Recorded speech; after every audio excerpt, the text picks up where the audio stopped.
juste avant de commencer le tour de table, c'est vrai qu'avec Delphine, on avait fait un séminaire il y a 2 mois sur les enjeux côté ressources humaines de tout ce qui était crise sanitaire actuelle. Et il y avait un sujet qui était revenu effectivement sur le télétravail. Alors à la fois dans le contexte actuel, mais aussi de façon un peu plus lointaine, quelles étaient les conséquences, que finalement tout le monde a découvert de façon relativement extensive l'utilisation du télétravail. Alors je vais vous commencer à partager mon écran. Hop. Voilà, vous voyez bien tous? Oui. C'est bon? C'est bon, ça marche, oui. Voilà. Alors, donc effectivement, en termes d'agenda, on a fait un petit tour de table. On va voir que c'est effectivement le télétravail, c'est un sujet d'actualité parce que à la fois il y a des négociations qui sont en cours au niveau des partenaires sociaux, il y a également la question de la crise sanitaire.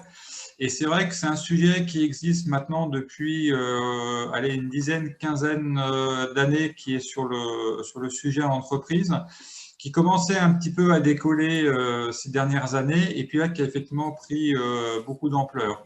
Juste en termes de parcours, moi j'ai été pendant 20 ans RH et DRH d'un certain nombre d'entreprises et de sites.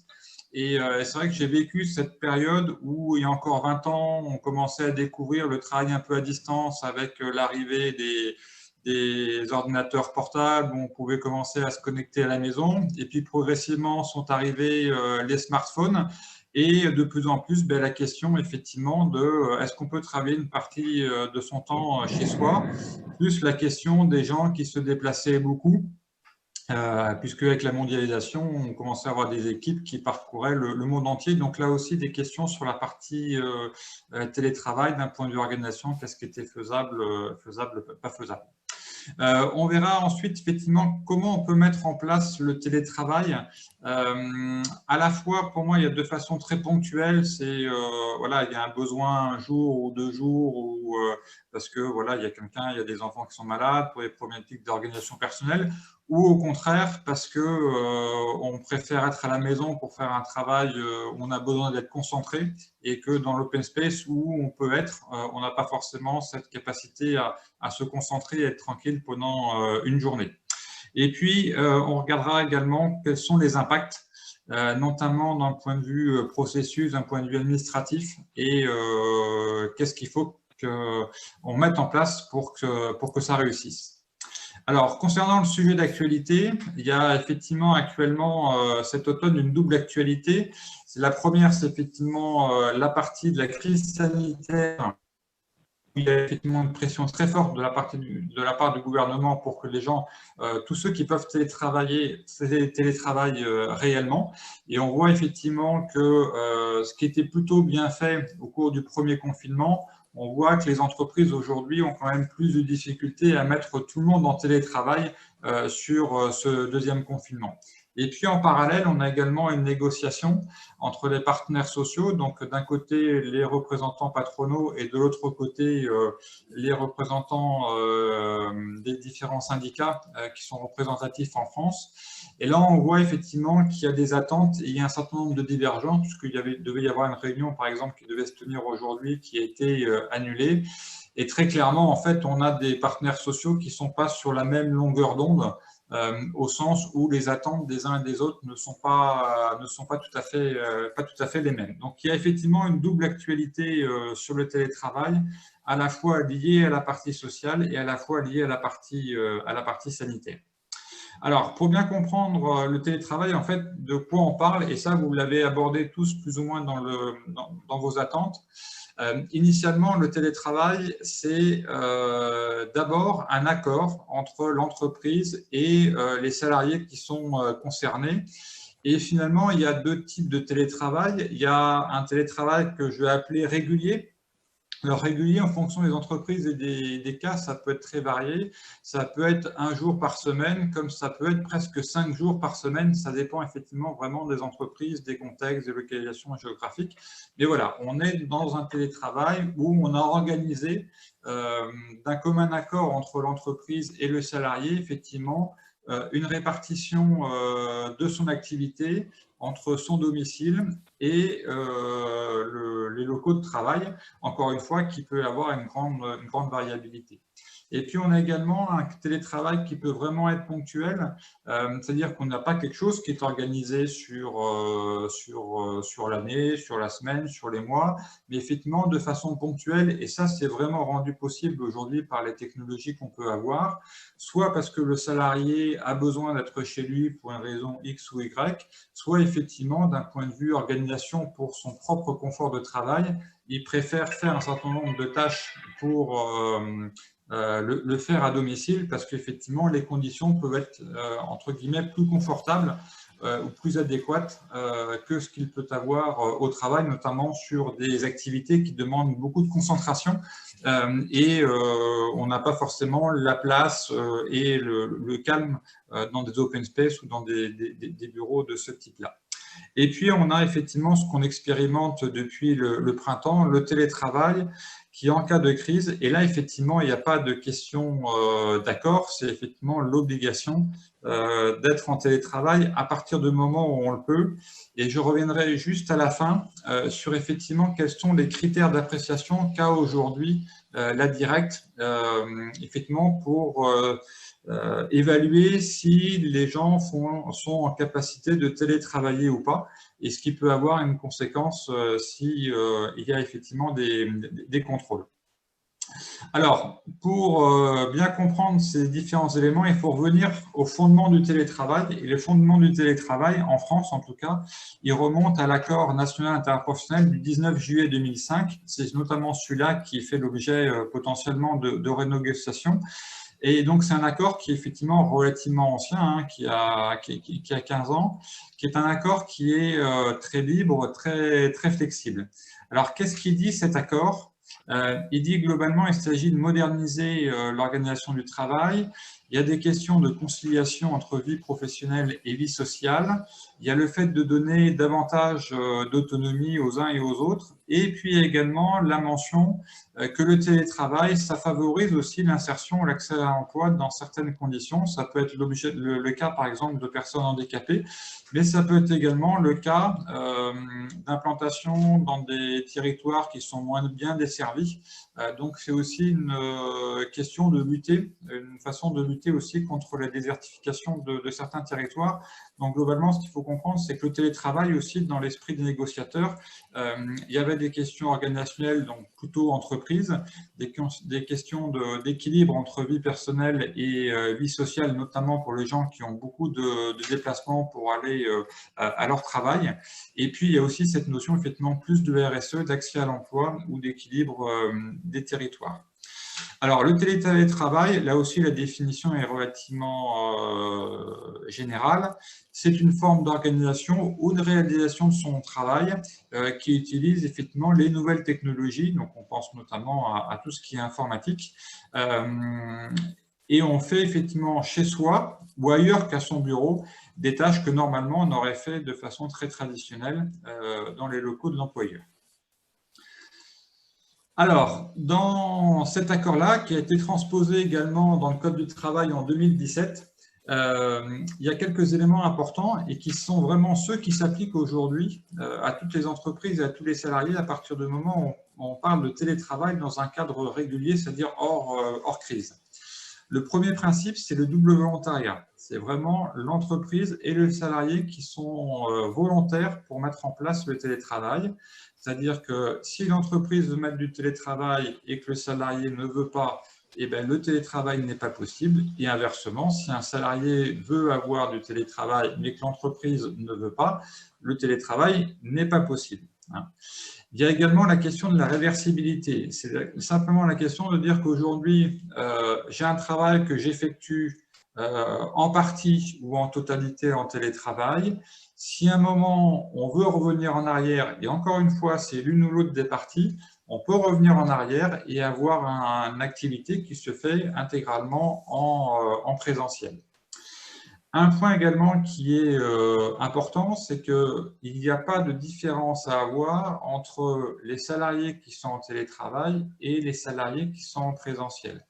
C'est-à-dire que pour tout ce qui est évolution professionnelle, pour tout ce qui est rémunération, etc., on a vraiment ce principe d'égalité qui est posé, au même titre qu'on a des questions d'égalité en fonction de hommes-femmes, etc. C'est exactement le même principe de base qui est décrit dans cet accord-là. L'autre point également important, c'est la protection de la vie privée, notamment le respect des heures de travail et des heures de non-travail, finalement, par le salarié qui est en télétravail, avec des plages qui sont préalablement définies. Et ça, effectivement, c'est fait pour éviter que des gens soient sollicités 24 heures sur 24 au prétexte qu'ils sont effectivement, chez eux. Et là, c'est à ne pas confondre non plus avec des organisations qu'on peut avoir qui sont de l'ordre, je dirais, plus personnel et encore une fois en accord avec son manager ou son employeur. Parce qu'on peut aussi avoir des personnes, par exemple des gens qui ont des enfants relativement jeunes. Et ça, c'est l'avantage aussi des questions de nouvelles technologies. On peut avoir des gens qui préfèrent ne pas partir trop tard de leur travail pour s'occuper des enfants, quitte à retravailler un peu une fois que, par exemple, les enfants sont couchés, ou voilà, en fonction des organisations personnelles. Ça, on est effectivement, c'est pas du télétravail qui est organisé, mais c'est aussi une possibilité qui existe. L'autre point, c'est tout ce qui est confidentialité et protection des données. Et puis, il y a toute la partie matérielle. Le matériel doit être fourni par l'entreprise. Il est également fait mention que l'entreprise doit prendre en charge les coûts qui sont liés au télétravail. Ça, on verra également à la fin. C'est un point qui est important et c'est notamment un des points sur lesquels achoppent aujourd'hui les différentes négociations. Et quelque chose qui n'était pas forcément mis sur le devant de la scène à partir du moment où le télétravail était fait de façon relativement confidentielle, c'est-à-dire qu'il n'y a quand même pas grand monde qui faisait du télétravail, et c'était vraiment les gens qui le souhaitaient pour une raison X ou Y. À partir du moment où on est sur un télétravail qui est de façon beaucoup plus extensive, la question de la prise en charge des coûts se pose avec d'autant plus d'actualité. Et puis, l'autre point qui est également très important, c'est l'application d'un certain nombre de règles de sécurité, puisque quand vous télétravaillez, par définition, vous travaillez, donc potentiellement, vous êtes en accident de travail si vous avez un accident pendant le moment où vous travaillez. Et donc, effectivement, les entreprises sont aussi en droit d'imposer un certain nombre de règles de sécurité au même titre qu'elles le font, je dirais, au sein des locaux de l'entreprise. Et puis, il y a un autre sujet qui, là aussi, est apparu de façon beaucoup plus extensive avec les périodes de confinement et les périodes de télétravail telles qu'on les connaît dans la crise sanitaire, c'est effectivement le risque d'isolement et le risque psychosociaux que peuvent entraîner le télétravail et cette modification finalement d'exercer son travail, d'être tout seul, d'être finalement en permanence devant son écran toute la journée. Donc on a effectivement des modes de travail qui sont un petit peu différents et qui génèrent des risques qui sont également à prendre en compte. Alors, pour réussir le télétravail, il y a quand même un certain nombre de conditions qui sont, je dirais, cumulatives et qui sont encore une fois très variables. Alors, le premier point, c'est effectivement le poste. C'est-à-dire qu'on a des activités qui, basiquement, sont télétravaillables ou qui ne sont pas télétravaillables. Alors, ce n'est pas la seule condition. Alors, Elisabeth Borne a dit effectivement tous les postes qui pouvaient être télétravaillables devaient être télétravaillés. Cela dit, on ne peut pas se baser uniquement que là-dessus. Il y a un autre deuxième point qui est important, c'est la culture d'entreprise. C'est-à-dire qu'en fonction de la façon dont vous fonctionnez, effectivement, même si vous avez des postes qui sont télétravaillables, ce n'est pas pour autant que ça soit compatible avec la culture d'entreprise. L'autre jour, j'étais dans une usine qui favorise de façon très forte le travail collaboratif. Et donc, effectivement, il y a potentiellement des postes où là, on ne peut pas télétravailler, mais il y a des postes qui peuvent télétravailler. Ce qu'ils ont effectivement constaté, et ce qui est plutôt logique, c'est que les fonctions qui pouvaient sur le papier télétravailler, en fait, dans la pratique, ça a complètement perturbé leur culture d'entreprise au sens où les habitudes de travail collaboratif qu'ils avaient mises en place, ils ne sont plus forcément capables de les avoir avoir.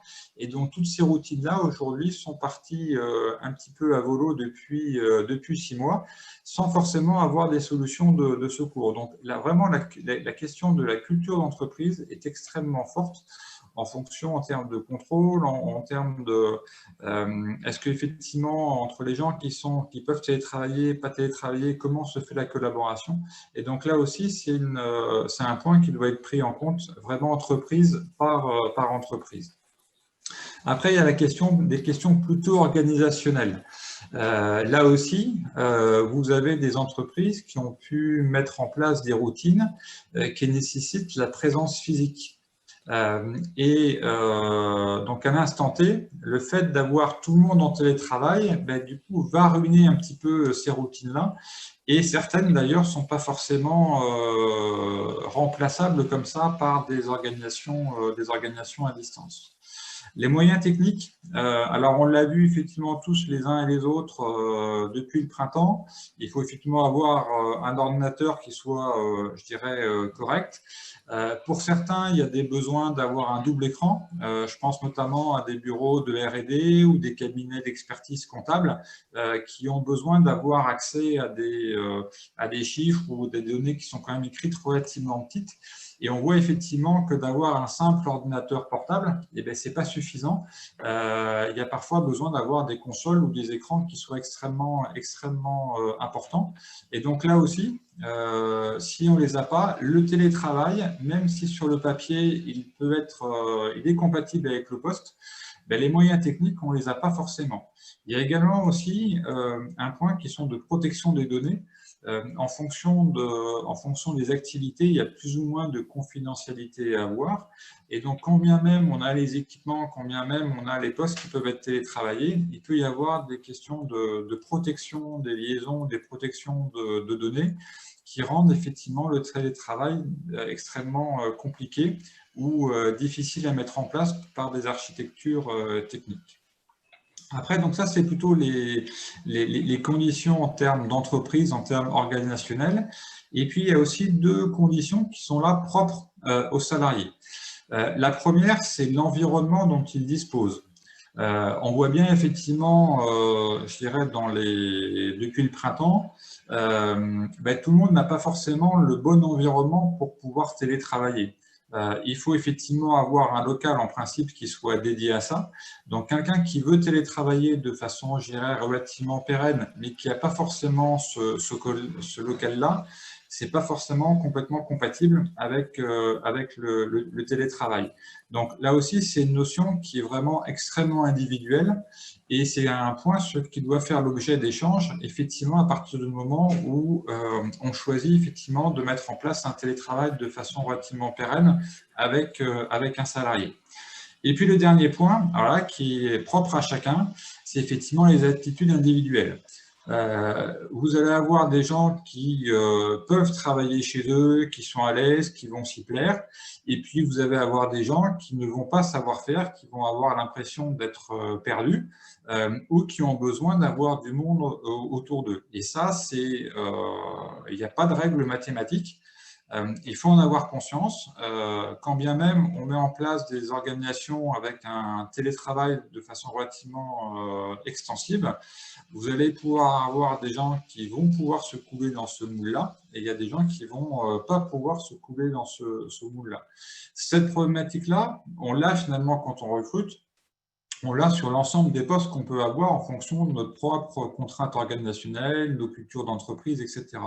Mais c'est vrai qu'à partir du moment où on met en place des organisations où le télétravail devient, je dirais, la règle, il va falloir aussi se poser la question, est-ce que les gens ont cette aptitude à pouvoir télétravailler et être seuls et à pouvoir réaliser leurs tâches, je dirais, chez eux.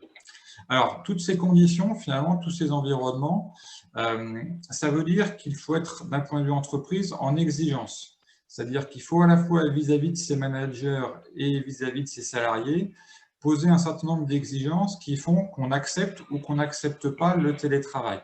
C'est-à-dire que pour un manager, il va falloir aussi lui dire tu veux mettre quelqu'un en télétravail ou tu es prêt à avoir une personne qui est en télétravail parce qu'elle le demande ou au contraire tu refuses. Ça va être très clair finalement, quelles sont les conditions et quelles sont les règles qu'on a préalablement définies en entreprise et qu'est-ce qu'on respecte en termes de règles et est-ce qu'on est quelque part du bon côté de la règle ou est-ce qu'on est du mauvais côté de la règle. Tout à l'heure, je vous ai dit aussi que dans l'accord national interprofessionnel, il y a un des points qui était important, qui était la partie égalité. Et là aussi, c'est une question qu'il faut avoir en arrière-plan. Qu'est-ce qui fait qu'un salarié, on lui accepte ou pas sa demande de télétravail? Alors, ça va dépendre du manager, mais on va aussi avoir des managers qui vont pouvoir dire cette personne-là, j'ai confiance en elle, j'accepte qu'elle télétravaille, ou j'ai pas forcément confiance en elle, j'accepte pas qu'elle télétravaille. Et donc là aussi, il va falloir formaliser les choses pour pas prêter le flanc effectivement à soit une décision qui est injuste, soit effectivement à une accusation à un moment donné de dire pourquoi vous l'avez accepté à cette personne-là et pas à cette personne-là. Je considère que ça peut être discriminatoire. Et puis là aussi, ça permet aussi de cadrer le manager, parce qu'on peut aussi avoir des managers qui vont dire cette personne-là, je l'apprécie bien, j'accepte le télétravail, quand bien même elle n'a peut-être pas forcément les aptitudes personnelles.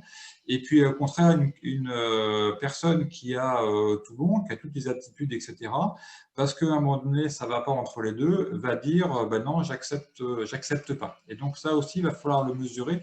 Donc là, encore une fois, d'où l'importance d'avoir des règles qui sont extrêmement précises. Alors, en termes de processus, il y a globalement 3 étapes. La première étape, c'est d'abord, on évalue d'abord si le télétravail est faisable ou pas faisable par rapport à ce que je viens juste de vous montrer, par rapport aux différentes conditions. Ça veut dire que d'un point de vue entreprise, avant de se lancer dans le télétravail de façon relativement extensive, il faut bien avoir pesé et pensé finalement quels étaient les prérequis qu'on demandait à la fois aux managers et à la fois aux salariés.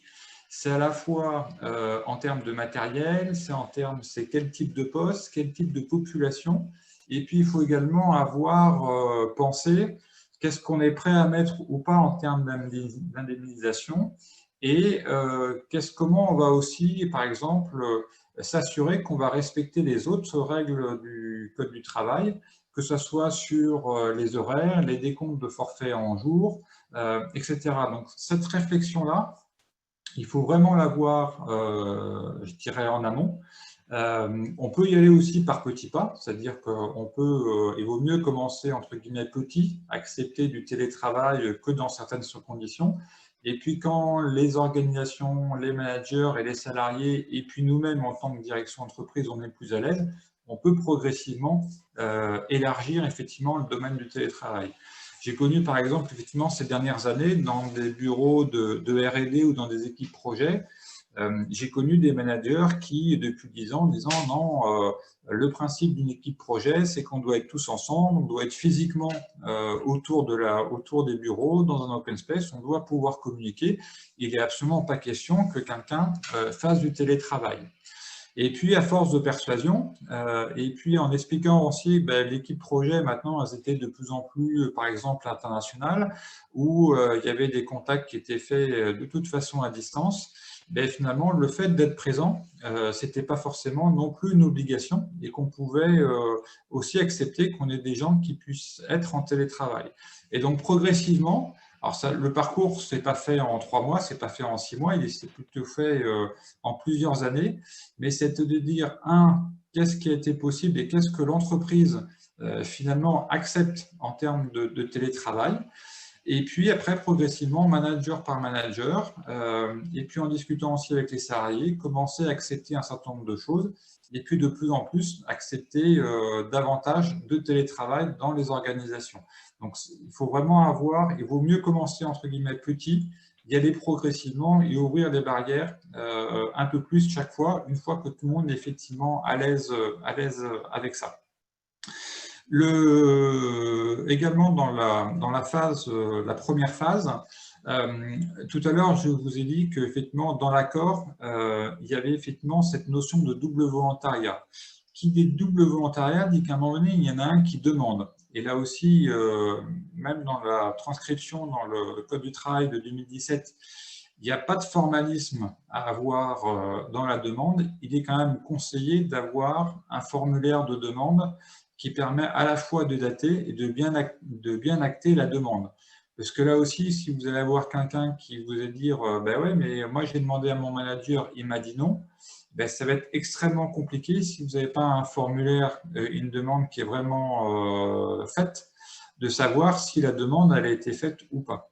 Moi, je me souviens d'avoir eu des salariés comme ça qui me demandaient, qui venaient me voir en me disant bah oui, mais moi j'ai fait la demande à mon manager, il refuse sans arrêt, je ne comprends pas, alors que d'un point de vue entreprise, vous l'acceptez. Et donc, la première question que j'ai eue, c'est ben, finalement, comment vous avez formalisé cette demande, dans quel cadre ça s'est fait? Et c'est là où, effectivement, ce n'est pas forcément toujours très clair. Donc, il faut vraiment faire en sorte que les demandes soient clairement formalisées, puisque ça évite après des contentieux et des débats à plus finir par la suite. Ensuite, une fois qu'on a fait cette demande-là, il va falloir analyser la recevabilité de la demande par rapport aux prérequis que nous, entreprises, on s'est fixés. Et là aussi, c'est un but, je dirais, d'objectivité et aussi de comprendre éventuellement s'il y a quelques risques ou s'il y a des points qui sont à compléter pour bien se mettre d'accord entre le manager et le salarié sur les choses qui sont à travailler ou sur les points de vigilance. Et à partir de ça, on définit effectivement les conditions dans lesquelles on est d'accord, tant d'un point de vue entreprise que d'un point de vue salarié, pour mettre en place le télétravail.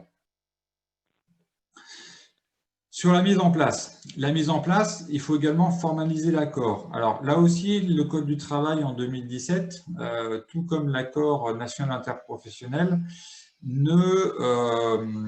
n'impose pas une règle particulière sur la façon dont on formalise l'accord. Ça peut être un mail, ça peut être une charte qui est co-signée, ça peut être même potentiellement un accord verbal. Alors moi, j'ai toujours préféré plutôt la partie contractuelle, mais là aussi, ça va dépendre, je dirais, un peu de la culture de chaque entreprise. Ce qui me paraît en tout cas fondamental, c'est que d'une façon ou d'une autre, l'accord soit clairement formalisé et qu'on ait à la fois l'accord du salarié, l'accord du manager et l'accord de la direction.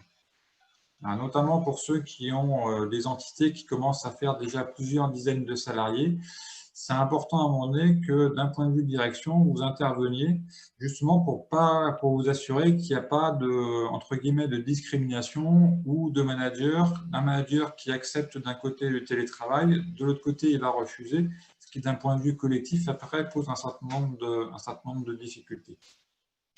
Après, je vous ai dit ici que dans l'accord, il y a le principe de la réversibilité. Et c'est là aussi, c'est important de faire un essai. Pour moi, c'est important de faire un essai parce que, à la fois, ça montre effectivement qu'on peut revenir en arrière.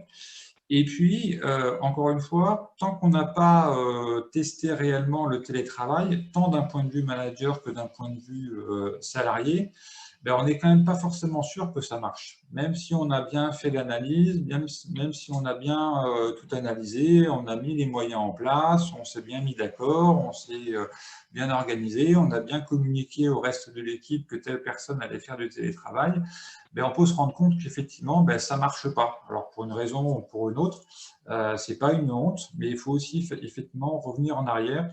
Et donc, moi, ce que j'aime bien, c'est effectivement d'avoir cette période d'essai. Alors, généralement, 3 mois, ça peut être plutôt pas mal, ce qui permet de faire un point, à la fois quand on est d'un point de vue RH, d'un point de vue direction, à la fois avec le salarié et le manager, et ça évite aussi tout point de litige qui pourrait subsister par la suite, et de bien effectivement, je dirais, corriger éventuellement s'il y a des points qui ne fonctionnent pas correctement dès le départ.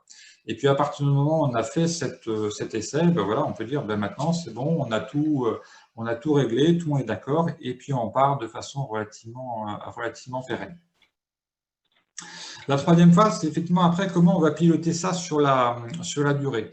Et là aussi, la période liée au confinement est relativement riche, je dirais, d'enseignement, puisque effectivement, on a pu détecter un certain nombre de choses sur lesquelles il fallait être vigilant à partir du moment où on n'avait pas uniquement que des volontaires qui étaient en télétravail.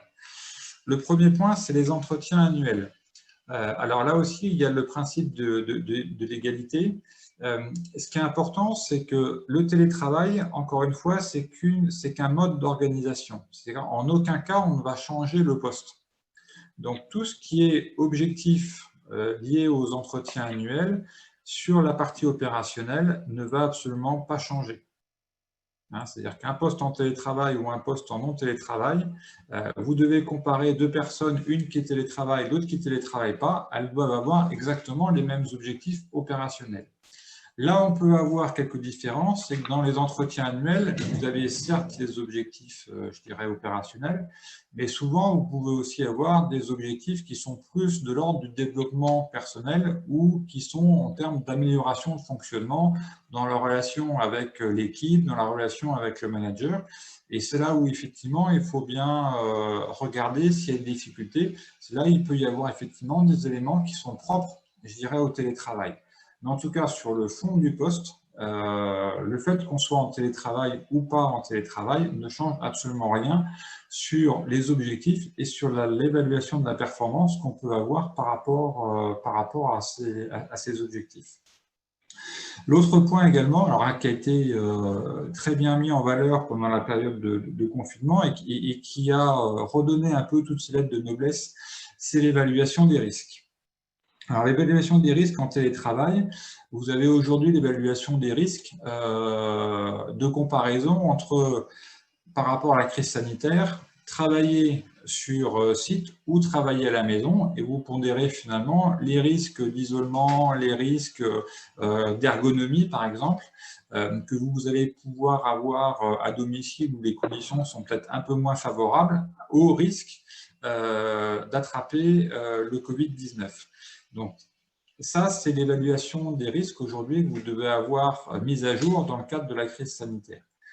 De façon, là aussi, un peu plus long terme, de façon un peu plus pérenne, le télétravail doit rentrer aussi dans l'évaluation des risques classiques, avec notamment un certain nombre d'actions qui permettent effectivement qu'au sein de la sphère finalement à domicile dans le télétravail, on va retrouver les mêmes actions d'amélioration ou de prévention qu'on peut avoir dans l'entreprise sur l'ergonomie, sur les postes informatiques, sur la sécurité électrique, sur un certain nombre de points de vigilance de ce type-là, puisque là, encore une fois, on doit avoir la même exigence au niveau de l'entreprise qu'au niveau domicile, à partir du moment où on se place dans le cadre du travail. Dans le pilotage aussi sur, je dirais, la partie long terme, c'est effectivement dans le plan d'action de qualité de vie au travail. Alors, chaque entreprise, après, a sa propre appellation, mais c'est vrai que dans les axes de travail, la partie télétravail peut effectivement rentrer tout à fait légitimement dans les plans d'amélioration des conditions de travail, de la qualité de vie au travail. Alors là aussi, à plusieurs titres, ça peut être effectivement une question d'équilibre par rapport à l'organisation personnelle des salariés, ça peut être aussi de plus en plus aussi une question de confort de travail par rapport aux conditions qui peuvent être rencontrées dans l'entreprise. Ça peut être aussi des questions à la fois d'éloignement domicile-travail. Sur les entretiens professionnels, là aussi, il n'y a pas de différence à faire par rapport à quelqu'un qui est en télétravail de quelqu'un qui ne l'est pas. Donc, on va retrouver exactement le même formalisme. Il faut quand même avoir en tête, effectivement, que les gens qui sont en télétravail, encore une fois, il peut y avoir des points d'amélioration liés à la façon de réaliser son travail en télétravail qui peuvent du coup intervenir dans ces entretiens, dans ces entretiens-là. Par contre, pour tout ce qui est l'évolution du métier, là, on n'a absolument pas de différence dans les entretiens professionnels entre le fait d'être en télétravail ou de ne pas l'être. Un point quand même particulier sur la partie manager, un manager qui va effectivement gérer une équipe qui est en télétravail totalement ou partiellement va devoir aussi adapter son mode de management et vous allez avoir des managers qui sont plus ou moins à l'aise avec ce mode-là. Donc là aussi, plus dans les entretiens, dans les aptitudes professionnelles des managers, c'est quelque chose sur lequel il va aussi falloir prendre davantage en compte. Alors, un petit peu la boîte à outils, en tout cas les choses qu'il faut avoir préparées, les choses qu'il faut avoir en tête à partir du moment où on met le télétravail en place dans l'entreprise. Donc, je vous dis, effectivement, le premier point, c'est d'avoir préalablement bien défini les règles que vous allez mettre en place. Alors, ça peut être des règles en termes de fréquence. Vous autorisez dans un premier temps 15 jours de télétravail par semaine, ou 2 jours, ou 4 jours par mois, des jours fixes, ou un volume. Ça, c'est vous qui choisissez. Et encore une fois, il vaut mieux commencer de façon relativement raisonnable pour après élargir et compléter au fur et à mesure. Les modalités, est-ce que vous passez par un avenant, est-ce que vous faites une charte ou est-ce que vous le faites de façon plus informelle? Là aussi, par rapport à votre propre culture, mais c'est des choses qu'il faut avoir définies en amont. Le matériel, quel est le matériel dont vous avez besoin et qu'est-ce qu'il faut mettre en place pour rendre le télétravail, je dirais, possible. Encore une fois, avec un point quand même de grande vigilance pour toutes les activités qui ont des notions de sensibilité des données très très fortes, puisqu'il peut y avoir des questions de passerelle ou de protection des données plus importantes que d'autres. Sur effectivement la partie procédure et sur la partie contractualisation, là aussi, il faut que vous soyez clair par rapport à ce que vous allez pratiquer. Également important, c'est la partie impact paye et la partie indemnisation. Là aussi, parce que vous pouvez avoir des gens qui vont faire un certain nombre de revendications, qu'est-ce que vous allez indemniser ou qu'est-ce que vous n'allez pas indemniser? Alors, effectivement, pour avoir des questions sur la fourniture du papier, sur la fourniture des cartouches d'encre.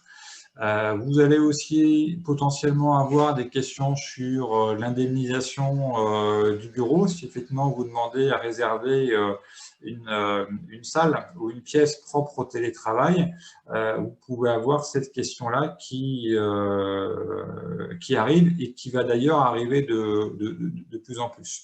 Donc là aussi, il faut que vous soyez clair dès le départ sur ce que vous êtes prêt à accepter ou pas, parce que la question va arriver et vous ne pouvez pas avoir de mode de fonctionnement qui soit différent entre une personne et une autre. Il faut également que vous ayez effectivement préparé la façon dont vous formalisez, la façon dont vous les acceptez.